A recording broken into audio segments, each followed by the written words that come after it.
अन्य सदस्य सीता कुमारी राणा संक्षिप्तमा राख्दिनुहोस् के हो कुरा। सम्माननीय सभामुख महोदय, दैलेख जिल्ला र अछाम जिल्ला पनि नेपालमै पर्दछन् भन्ने कुरा सभामुख मार्फत यस सदनलाई जानकारी गराउन चाहन्छु।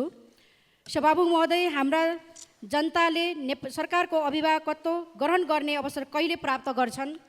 अस्ति 27 गते पुलको लट्ठा चुडिँदा कोल्टिएर खचड हृदय विदारक अवस्थामा देख्दा जो कोही पनि ती अबोध पशुहरूको मृत्युले सबैको मन रोएको छ। खचडको मालिकलाई उचित क्षतिपूर्तिको व्यवस्था सरकारले तुरुन्तै गरोस् भन्न चाहन्छु। हाल कर्णाली माथिको झोलुङ्गे पुलमा आवाजात बन्द गरिएको छ। दैलेख 8-20 नगरपालिका 4 खिड्की जिउला र अछाम 9 काले काँडा जोडिएको यो पुलको प्रयोगमा रोक लगाएपछि झन्डै 100 जना विद्यार्थी विद्यालयबाट वञ्चित भएका छन्। यो पुलबाट आवाजात गर्न जोखिम भएकोले दैलेख र अछाम जिल्लाका प्रशासनको सहकार्यमा बन्द गरिएको हो। आइतबार खाद्यान्न बोकेर जाँदै गरेको 13 वटा खच्चड पुलको लट्ठा चुडिँदा पुलमा फसेका थिए। स्थानीय र सुरक्षाकर्मीले 11 वटा जीवितै उद्धार गरेको र 2 वटा खच्चड मरेका छन्। पुलमा आवाजात बन्द गरिएपछि दैलेख र अछामका विद्यार्थी मारमा परेका छन्।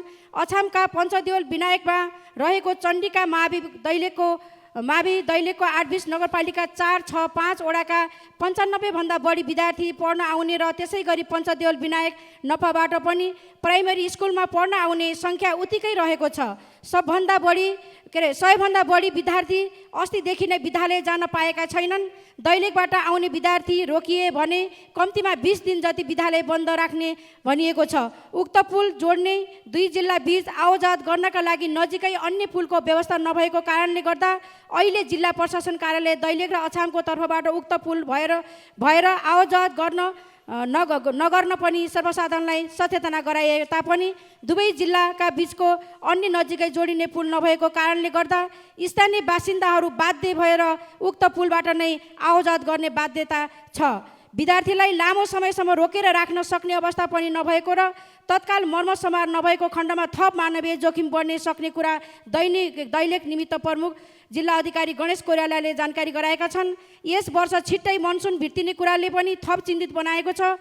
तल्लो डुङ्गेसरदेखि कालीकोटसम्म बीचको पुल पनि जोखिममा रहेकोले र अन्य पुलको अवस्थाबारे तत्काल प्राविधिक टोली पठाई स्थलगत निरीक्षण गरियोस्। स्थानीयलाई दैनिक काम गर्नका लागि र रोकिएका विद्यार्थीहरूले चाँडै विद्यालय गएर पढ्न जाने वातावरण नेपाल सरकारले तत्काल सिर्जना गरोस् भनी यस गरिमामय सदन मार्फत नेपाल सरकारको ध्यानाकर्षण गराउन चाहन्छु। धन्यवाद। जय नेपाल। माननीय सदस्य भीम प्रसाद, माननीय सदस्य गणेश पराजुली संक्षिप्तमा राख्नुहोला। सम्माननीय सभामुख महोदय, लाचार र निरीह एनए वितरण केन्द्र कर्णाली प्रदेश, त्यसको पीडा र मारमा कर्णालीवासी जनता आज पनि झरो बालेर रात र साँझ काट्नुपर्ने अवस्था। यो विषयलाई सम्मानित सदनमा राख्ने समय उपलब्ध गराइदिनु भएकोमा म सम्माननीय सभामुखलाई हार्दिक नमन प्रकट गर्दछु। विगत केही हप्तादेखि गर्मी बढेसँगै कर्णालीका जनताले बारम्बार हामीलाई फोन, म्यासेज र सामाजिक सञ्जाल मार्फत विद्युत आपूर्तिमा भएको समस्यालाई लिएर निकै गुनासो पोख्नुभयो। त्यो गुनासोलाई फोनबाट सुनेर मात्रै सम्बोधन गर्नुभन्दा, त्यस विषयमा बोल्नुभन्दा प्रदेशमै गएर, भूगोलमै गएर त्यहाँका जनतासँग प्रत्यक्ष भेटेर त्यहाँको समस्यालाई प्रत्यक्ष अनुभूति गरेर यस विषयमा बोल्दा उपयुक्त हुन्छ भनेर हामीले हाम्रो राजनीतिक दलभित्र संवाद गरेर म स्वयं कर्णाली प्रदेश पुग्ने अवसर पाएको थिएँ। कर्णाली प्रदेश पुग्दै गर्दाखेरि त्यहाँका जनताले देखाएको माया र अपनत्वप्रति निकै आभार प्रकट गर्दछु। तर त्यहाँ पुग्दै गर्दाखेरि त्यहाँ जिल्ला प्रशासनसँग समन्वय गरेर, प्रमुख जिल्ला अधिकारीज्यूसँग समन्वय गरेर यो विद्युत सप्लाईको विषयलाई केन्द्रमा राखेर हामीले त्यहाँको निजी क्षेत्र, विद्युत प्रसारण गर्ने केन्द्रका प्रमुख, विशेष गरी प्रदेशका प्रमुख र जिल्लाका प्रमुख, त्यसपछि नागरिक समाज र त्यहाँका स्थानीय जनतासँग हामी संवाद गर्न आउँदैछौँ भनेर समन्वय गरेको थियौँ।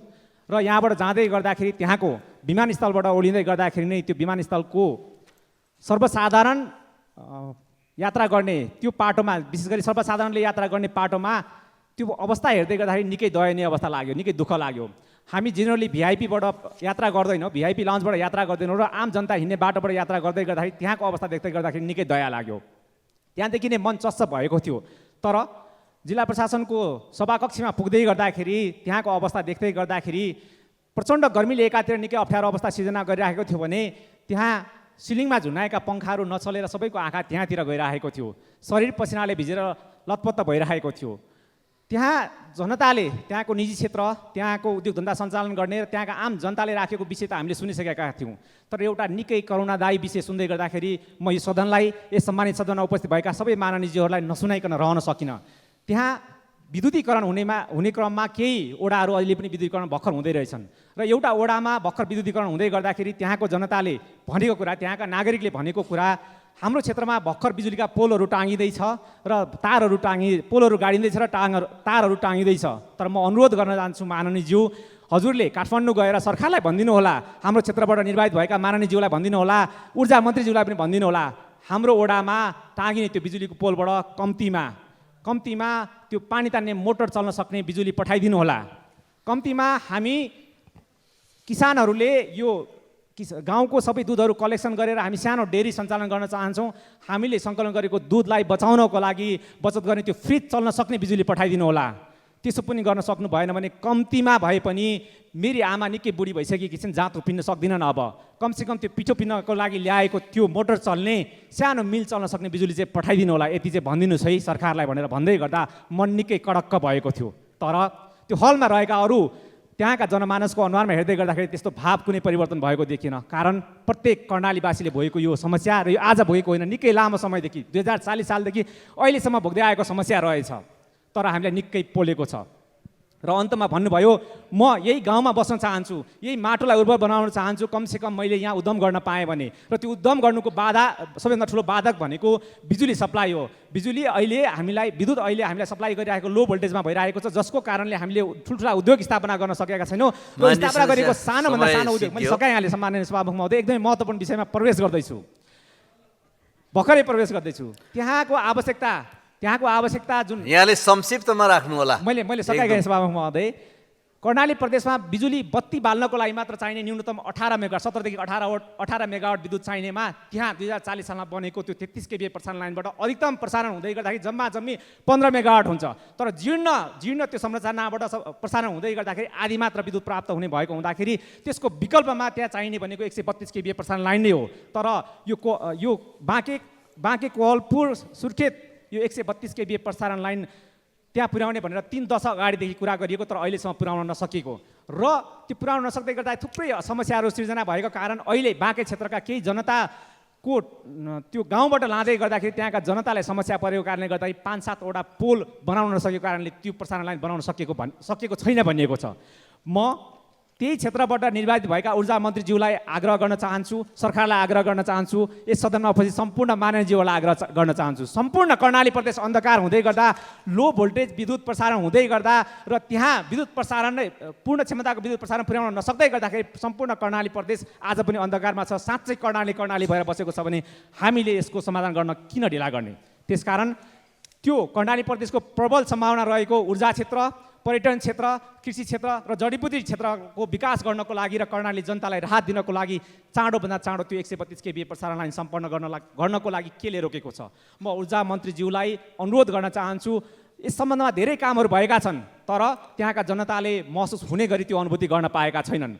त्यसकारण यस सम्मानित सदनमा उपस्थित भएर ऊर्जा मन्त्रीज्यूले ती कर्णालीवासी जनतालाई साँच्चै महसुस हुने गरी हामीले यो बजेटबाट यसरी सम्बोधन गरेका छौँ। 132 केबी प्रसारण लाइन चाँडोभन्दा चाँडो पुर्याउनको लागि यो तयारी गरेका छौँ र त्यो क्षेत्रमा लगानी गर्न चाहने उद्यमीहरूलाई अब तपाईँहरू ढुक्क भएर लगानी गर्न तयारी हुनुहोस्। हामीले प्रसारण लाइन र विद्युत आपूर्ति माननीय सदस्य लगानी कसले गर्छ, कहाँबाट लगानी ल्याइन्छ, योजना कहिले बनाउँछ, यसको व्याख्या यहाँ नगरौँ। समस्या तपाईँले राखेको के हो त्यो कुरामा टक्क राखेर ऊर्जा मन्त्रीज्यूले यस सम्मानित सदनबाट कर्णालीवासी र सम्पूर्ण देशवासीलाई विश्वस्त हुने गरी जानकारी गराइदिनुहुन्छ भने आशा राख्दै म मेरा भनाइहरूलाई यहीँ अन्त्य गर्छु। धन्यवाद।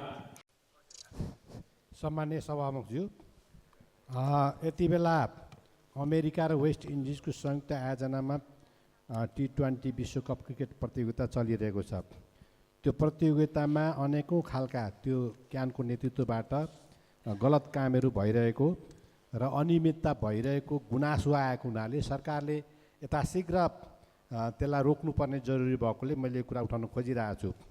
त्यसो सर्वप्रथम त त्यो टोलीका सर्वोत्कृष्ट खेलाडी सन्दीप लामिछानेलाई त्यो 15 सदस्यीय खेलाडीको टोलीमा समावेश नभएको कारणले उसले भिसा पाएनन् र जिताउन लाग्नुपर्ने क्यानको नेतृत्व राम्रो खेलाडीलाई हराएर किन टिम बनायो, यो नेपाललाई हराउने हो कि जिताउने खालको काम गरेको त्यहाँ नेपालीहरूले प्रश्न गरिरहेका छन्।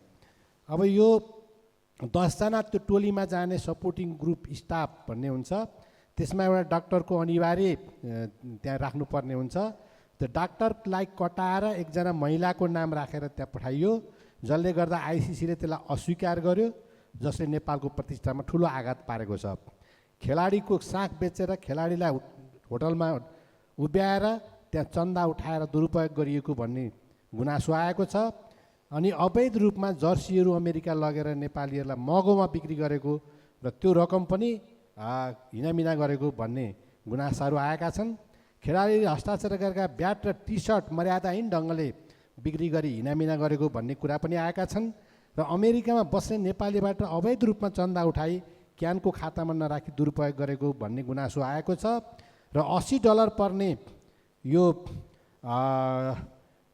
टिकट, गेमको टिकट $135 ब्ल्याकमा यो क्यानको नेतृत्वले बिक्री गरेर नेपालको बेइज्जत गरेको भन्ने पनि गुनासो आएको छ। नेपाली टोलीले प्राप्त गरेको 400 टिकट र 20वटा VIP पासलाई पनि अवैध ढङ्गले बिक्री गरेको भन्ने व्यापक गुनासो त्यहाँका नेपालीहरूले गरेका छन्।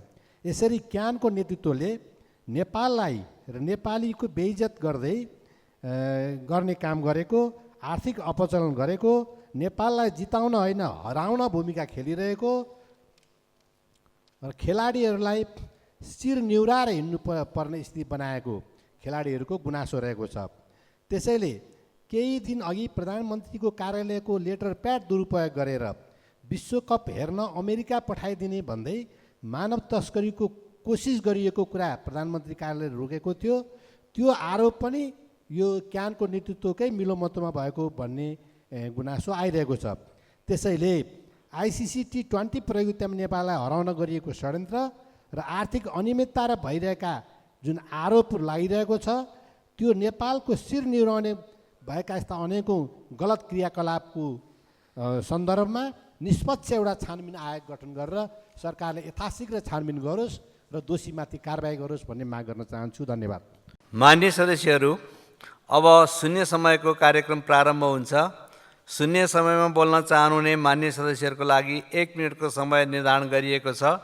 सर्वप्रथम मान्य सदस्य मनबहादुर गुरुङ।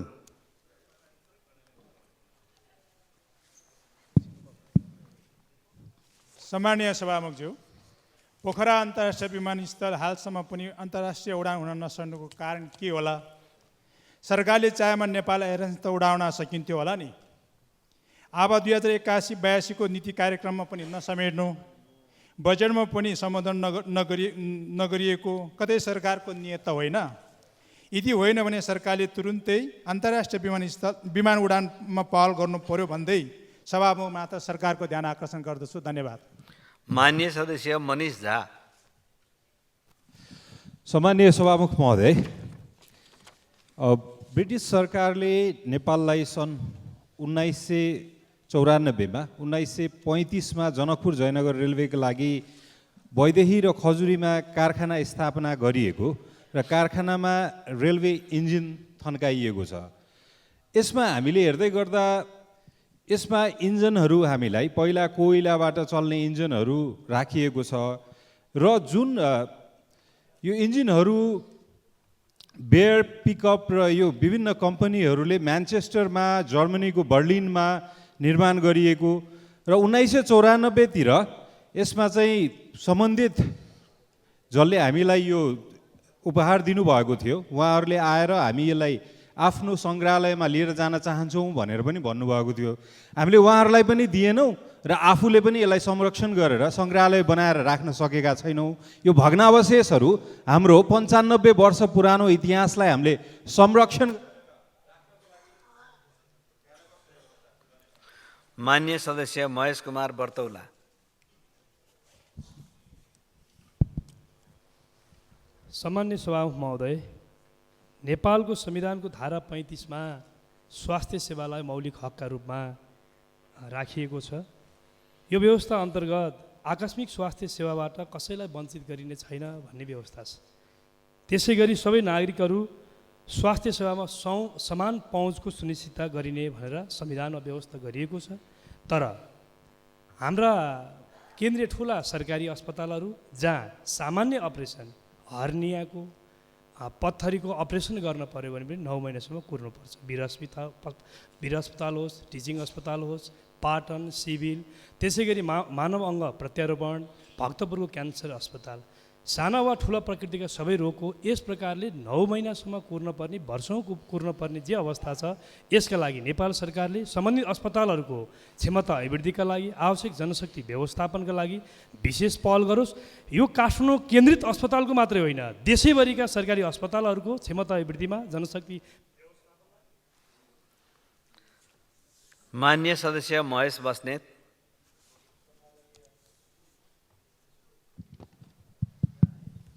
सम्माननीय सभामुखज्यू, इलाम जिल्ला माई नगरपालिका वडा नम्बर 4 मा विगत द्वन्द्वकालमा द्वन्द्व व्यवस्थापन गर्नका लागि क्यान्टोनमेन्ट क्याम्प राखिएको थियो। हाल उक्त जमिन र संरचना बेवारिसे र प्रयोगहीन अवस्थामा रहेका छन्। सो क्यान्टोनमेन्टलाई सशस्त्र प्रहरी बलको कोशी प्रदेश स्तरीय तालिम केन्द्र राख्ने बारे कुरा अगाडि बढेको थियो, तर अहिले यो विषय हराएको छ। अत राष्ट्रको सम्पत्तिलाई उचित उपयोग गर्नका लागि सरकारको ध्यान आकृष्ट गर्न चाहन्छु। धन्यवाद। मान्य सदस्य माधव सापकोटा।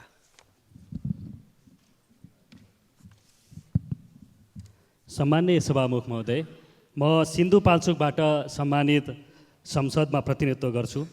मनसुन सुरु भयो भन्ने बित्तिकै गायक दीप श्रेष्ठको हर्रा सपनीमा ऐठन हुन्छ, गाउँमा सायद पहिरो गयो कि, गाउँमा सायद पहिरो गयो कि भन्ने गीत जस्तै सम्झना दिलाउँछ। दशक यता सिन्धुपाल्चोकले बिहोरेको बाढी पहिरोको तथ्याङ्क हेर्ने हो भने हाम्रो आँगै सिरिङ्ग हुने गरिकन तर्साउँछ। 71 सालमा जुरेको पहिरो र भोटेकोशी क्षेत्रको बाढी पहिरो, 77 मा लिदी र नागपुजेको पहिरो, 78 मा भीमाथाङका मेलम्ची र इन्द्रावती क्षेत्रको बाढी पहिरोको एकपटक हामीले सम्झना मात्रै गऱ्यौँ भने सबैलाई अत्तास तुल्याउँदछ।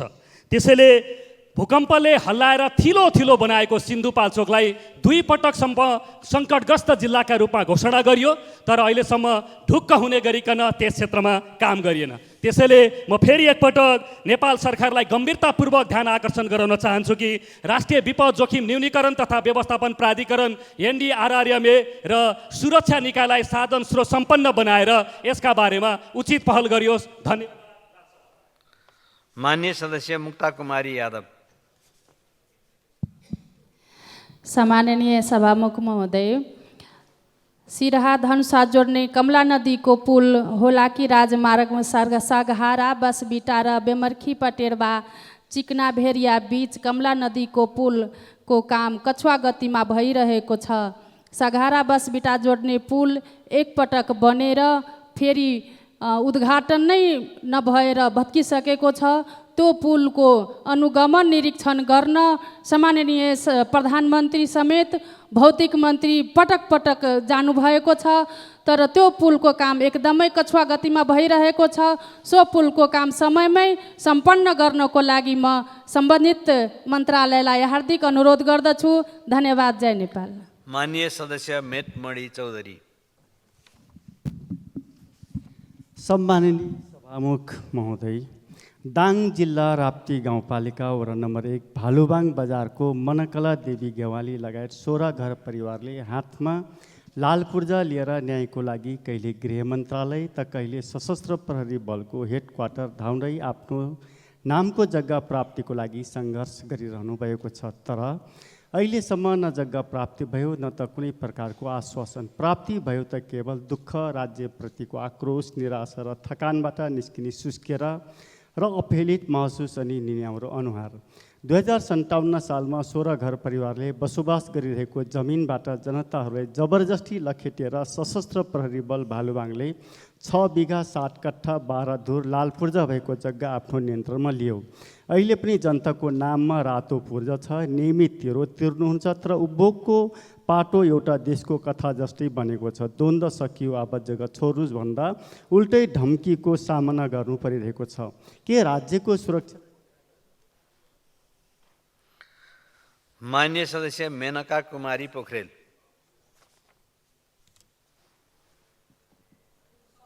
सभामुख महोदय, राज्यका निकाय खास गरी सेना प्रहरी जस्ता जसले जनताको जीवधनको सुरक्षा गर्ने हो त्यस्तो निकायबाट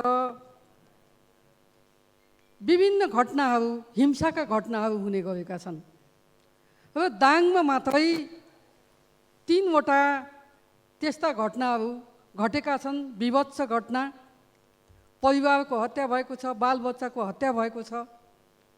यस्ता घटनाहरूलाई घट्न नदिनका निम्ति जसरी सुरुमा तालिम दिइन्छ राज्यको संरक्षणको निम्ति, सुरक्षाको निम्ति, त्यसै गरी मनोविमर्शको कुरालाई पनि एउटा पाठ्यक्रम बनाएर स्कुलबाटै मनोविमर्शको कुरालाई लिएर जानुपर्छ भन्ने कुरा राख्दै राज्यको सरकारको ध्यानाकर्षण गराउन चाहन्छु। माननीय सदस्य मैना कार्की। सम्माननीय सभामुख महोदय, मध्य पहाडी राजमार्ग 1765 किलोमिटर पाँचथरको चिया बगानदेखि सुरु भएर बैतडीको झोलाघाटसम्म यसको लम्बाइ छ। पूर्व पश्चिम जोड्ने 24वटा पहाडी जिल्ला, 215 गाउँ बस्ती छुने 10वटा नमुना सहरहरू बन्ने, उद्योग धन्दा, स्वास्थ्य, शिक्षाको पहुँच बढाउने, 14-15 वर्षसम्म जाजरकोट जिल्लाको छेडागाड नगरपालिकाको मन्ताभिड 3 किलोमिटर ट्र्याक ओपन गर्न नसकेको र रुकुम पश्चिम चौजारी र जाजरकोटको कुदुलाई जोड्ने पुल ठेक्का लिएको निर्माण व्यवसायको मृत्यु भएको र सरकारले ठेक्का भङ्ग गर्न नसकेको र अर्को परिस्थिति लिन नसकेको कारणले 17 लाख नागरिक लाभान्वित हुने यति ठुलो राजमार्ग मन्ताभिड र पुल निर्माण कहिलेसम्म बन्छ? सम्माननीय सभामुख मार्फत सम्बन्धित निकाय र सरकारको जवाब चाहन्छु। धन्यवाद। माननीय सदस्य मङ्गल प्रसाद गुप्ता।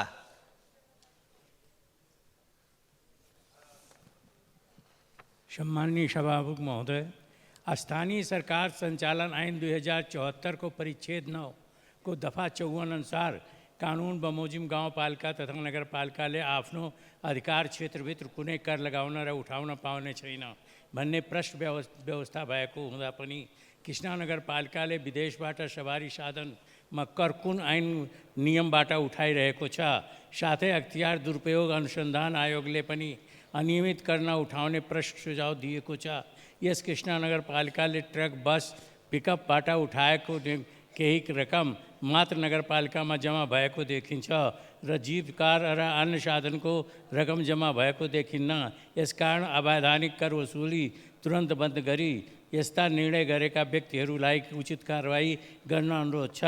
सम्माननीय सभामुख महोदय, अनियमित कर तत्काल बन्द गराई 2074 सालदेखि हालसम्म कृष्णनगर पालिकाले उठाएको रकम र कृष्णनगर भन्सारको रिकर्ड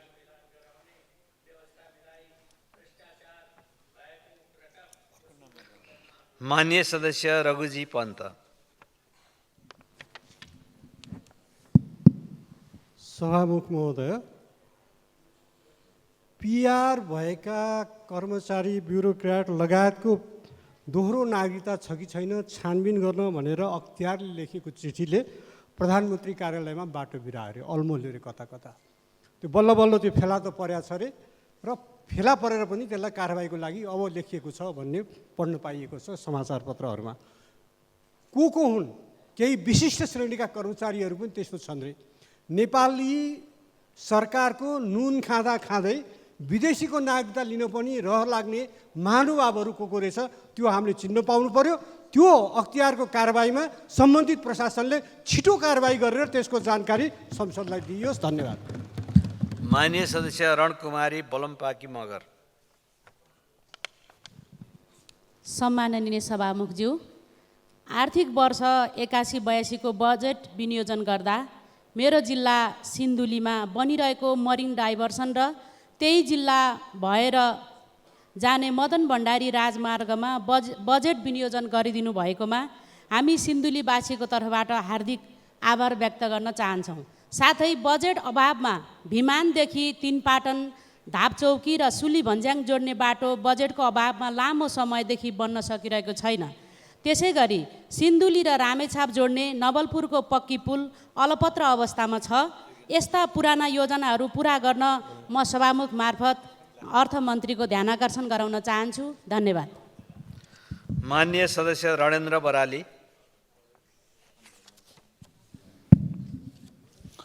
सम्मानीय सभामुख महोदय, यो जातीय विभेदको ज्वरो समाजमा कति धेरै गहिरोसँग गढेको हुँदो रहेछ भन्ने कुरो उदाहरण रक्षा मन्त्रालयबाट यहाँ प्राप्त भएको छ। सैनिक अमरबहादुर सुनार जमदार भएको 7 वर्ष भयो। सुब्दारको स्थान रिक्त भइसकेपछि रोल कलममा अगाडि परेको अमरलाई 7 दिने सूचना प्रकाशन गरी दर्जानी चिन्ह ठिकठाक पारियो। जब दर्जानी चिन्ह लगाइदिने बेलामा त्यहाँ दलित जात गनाएको अनुभूत हुन्छ। प्रशासन, सैनिक प्रशासन तथा व्यवस्थापन महाशाखामा उनको फाइल अड्किएको छ। अब तलब स्केल पास नगरी प्रमोसन रोक्का भएको रहेछ।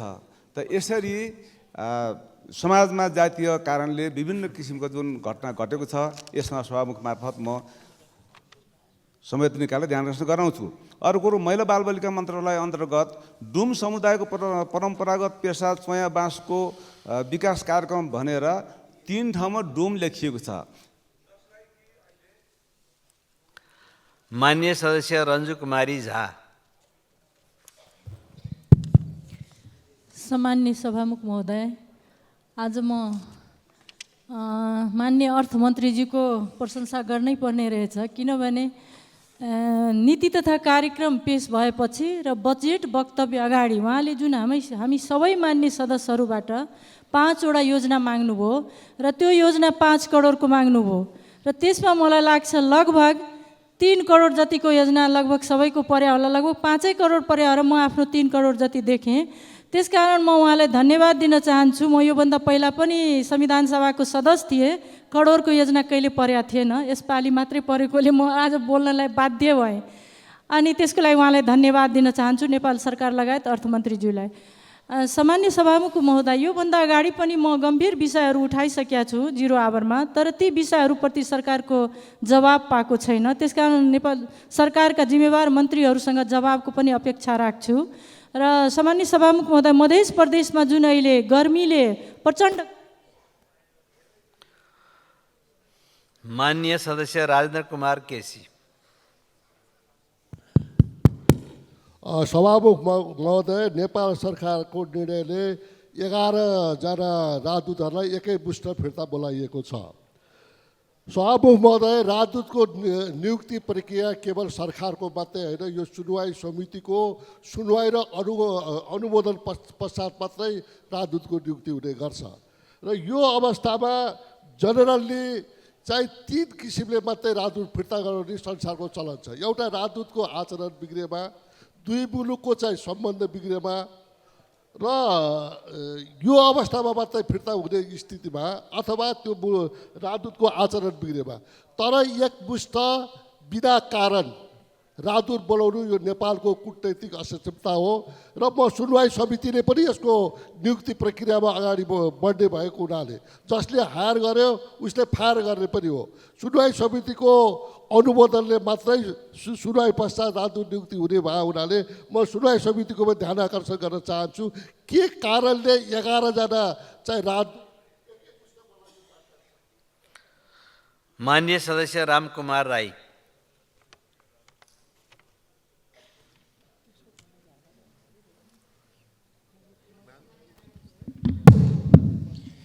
सभा महोदय, मनसुन आउन लागेको छ, बर्खा लाग्न लागेको छ। त्यसो हुँदाखेरि खोटाङ जिल्लामा चक्काजाम हुने गरेको छ। त्यसले गर्दा म यो प्रदेशको राजधानी जाने, तराई जाने सडक, गाईघाट दिक्तेल सगरमाथा सडक कहिले बन्छ र यो 51 सालदेखि सुरु भएको अझ पनि यो ठेक्कामा फेरि जानु छ। त्यसले गर्दा म सरकारको ध्यान आकर्षण गर्दछु। त्यसै गरी यो मध्य पहाडी लोकमार्गको हाम्रो खोटाङ जिल्लामा पर्ने जयराम हलेसी र दिक्तेल चखिया खण्डमा चक्काजाम भएको छ। यो खोल्नको लागि म सभामुख मार्फत सरकारको ध्यान आकर्षण गर्दछु। धन्यवाद। माननीय सदस्य रामकृष्ण यादव।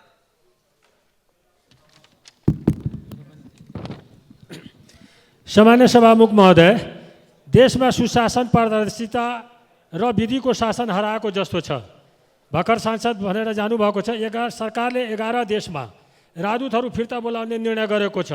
भारत, अमेरिका, बेलायत, दक्षिण कोरिया, अरब प्रजातन्त्र, Israel, Saudi Arab, Malaysia, Denmark, Qatar र स्पेनका राजदूतहरू हुन्, जसमा 2078 देखि गत माघसम्म नियुक्ति पाएकाहरू पनि परेका छन्, जबकि राजदूतहरूको कार्यकाल 4 वर्षको हुन्छ।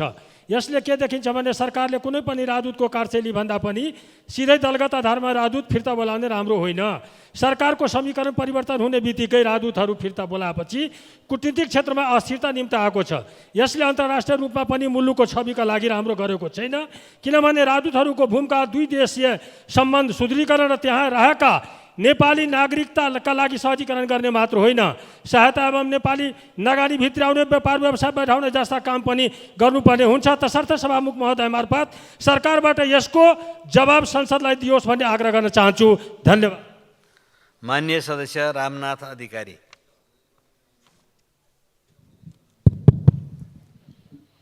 सम्मान्य सभामुख महोदय, म सम्मान्य सभामुख महोदयलाई नेपाल सरकारका मन्त्रीज्यूहरू सिङ्गो नेपालको हुनुहुन्छ या एउटा वडा एउटा पालिकाको हुनुहुन्छ, त्यो मैले जानकारी पाउन सकिनँ र आज सम्मान्य सभामुख महोदयसँग निवेदन गर्दैछु। 2081-82 को बजेट विनियोजन भएर मन्त्रालयगत तहबाट प्राप्त भयो, हेरिएको र उहाँको घर ठेगाना पनि पत्ता लगाइयो। हेर्दै जाँदा आफ्नो वडा र आफ्नो पालिकाभन्दा माथि उठ्न नसकेको, त्योभन्दा माथि उठ्दा जिल्ला तहसम्म पुगेको देखियो। 2081-82 को बजेट वास्तवमा हेर्ने हो, जनसङ्ख्याका दृष्टिकोणले क्षेत्रगत रूपमा हेर्ने हो भने त्यो अत्यन्त पीडादायक छ। यसतर्फ साँच्चै नेपाल सरकारको मन्त्री हो या वडा र पालिका तहको जानकारी पाउनका लागि अनुरोध गर्छु। धन्यवाद। जय नेपाल। माननीय सदस्य रामशङ्कर यादव।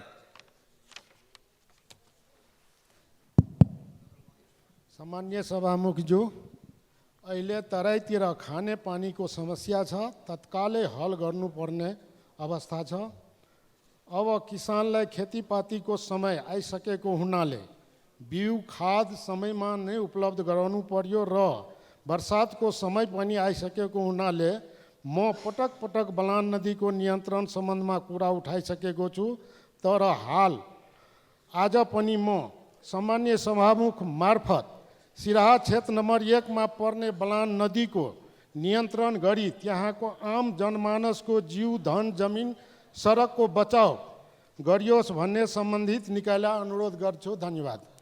माननीय सदस्य रामहरि खतिवडा।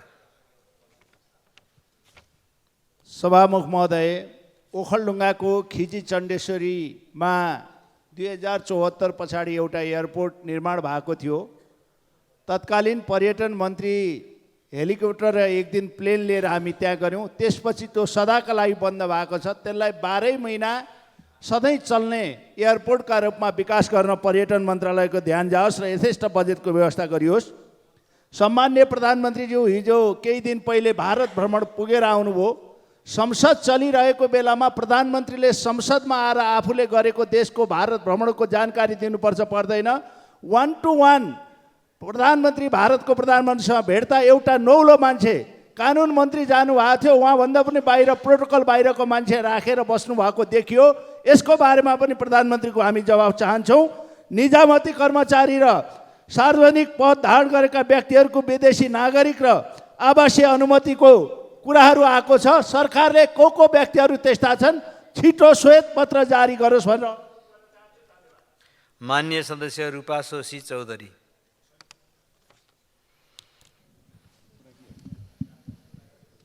सम्माननीय सभामुख महोदय, मन्त्रालय दाबी गर्छ यसपटक मल पर्याप्त छ। किसानसँग सम्पर्क गर्यो, मलको आपूर्ति कहिले हुन्छ भन्ने प्रश्न गर्छन्। सरकार वितरक र उपभोक्ता बीचको तादम्यता कहाँनिर मिलेन सभामुख महोदय?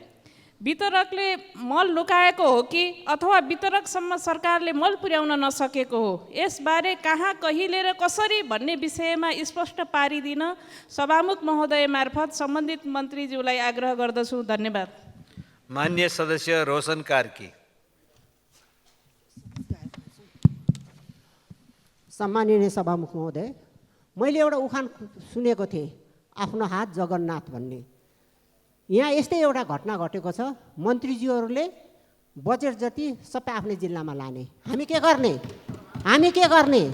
यसको उदाहरण महिला तथा बालबालिका मन्त्रालय छ। हामी के गर्ने सभामुख महोदय? मेरो यो प्रश्न छ मन्त्रीज्यूहरूले सभामुख मार्फत। त्यसले गर्दाखेरि यसरी बजेटहरू उहाँहरूको बजेट कटौती गर्नु पर्यो, उहाँहरूको बजेट फिर्ता गर्नु लगाउनु पर्यो, मन्त्रीहरूलाई बजेट शून्यमा राख्नु पर्यो। धन्यवाद। मान्य सदस्य लक्ष्मी तिवारी।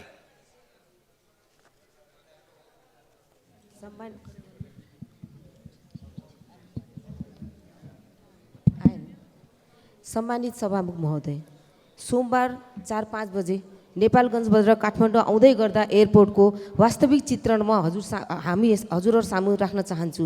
नेपालगञ्जको गर्मी 45-46 डिग्रीको गर्मी, एसी र पङ्खा पनि राम्रो सुविधा नभएको, बोडी रुममा 2 जना भर्खर आइसियूबाट निकालिएको पेसेन्टहरू 5 घन्टादेखि फ्लाइटको पर्खाइमा काठमाडौँमा उपचारको लागि शीघ्र जानुपर्ने उहाँहरूको बाध्यता थियो।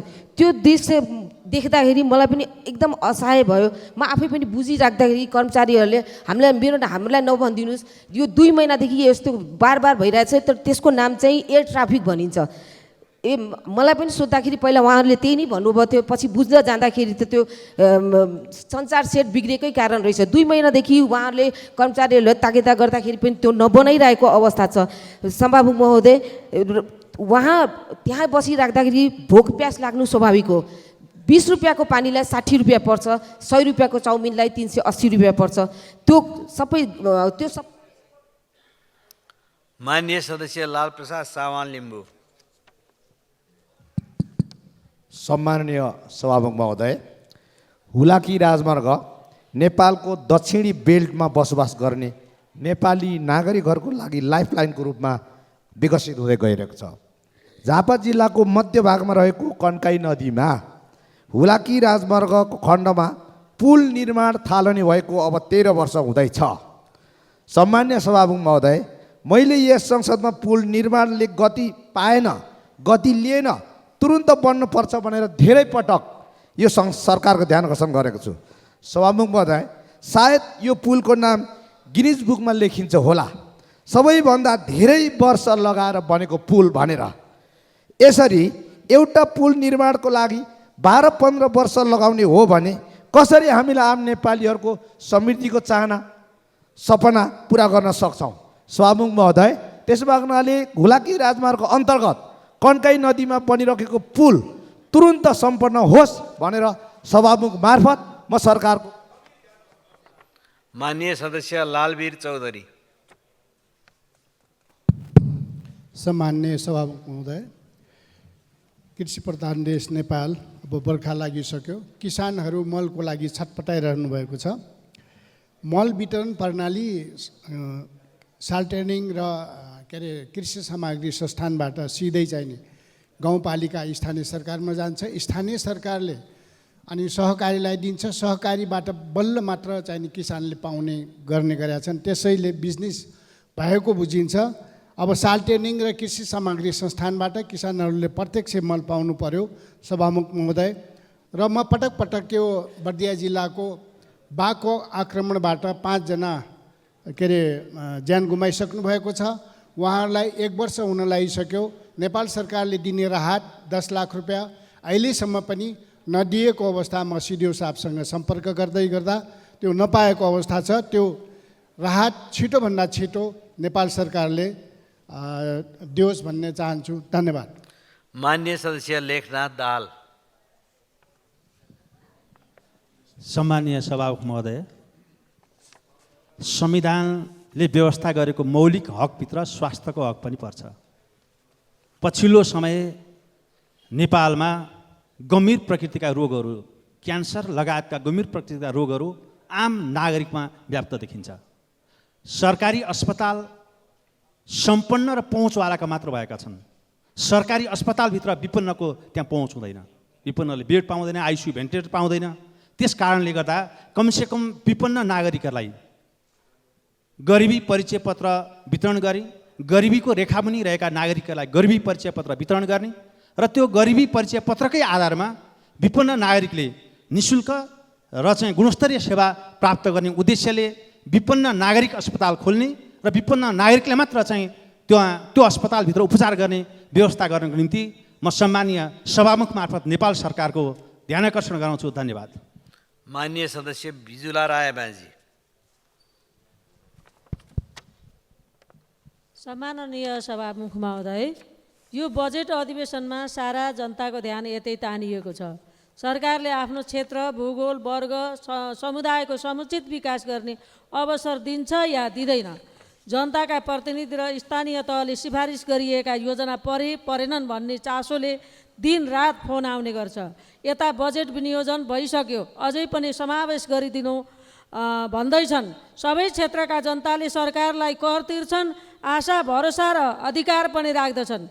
केन्द्रीकृत राज्य व्यवस्थाले न्याय नपाउने हुनाले नै व्यवस्था परिवर्तन गर्न लागेका थियौँ, होइन र? हामी अझै पनि सामाजिक न्यायसहितको विधि स्थापित गर्नुभन्दा व्यक्ति, शक्ति, भक्ति र पहुँच केन्द्रित विधिले समृद्ध नेपाल, सुखी नेपालीको आधार निर्माण हुन्छ र?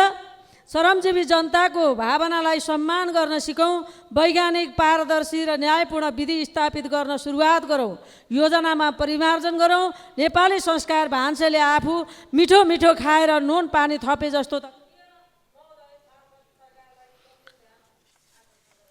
माननीय सदस्य योगेन्द्र मण्डल।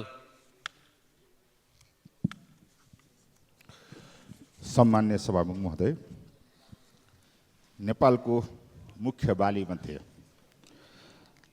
धान बालीको सिजन सुरु भइसकेको छ। धान खेतीको लागि चाहिने मुख्य चीज मध्ये मल हो। मलको उपलब्धता के छ जान्न चाहन्छु। हामी यही सदनमा सुन्दैछौँ मलको अभाव भइरहेको छ, तर सरकारलाई थाहा छ कि छैन?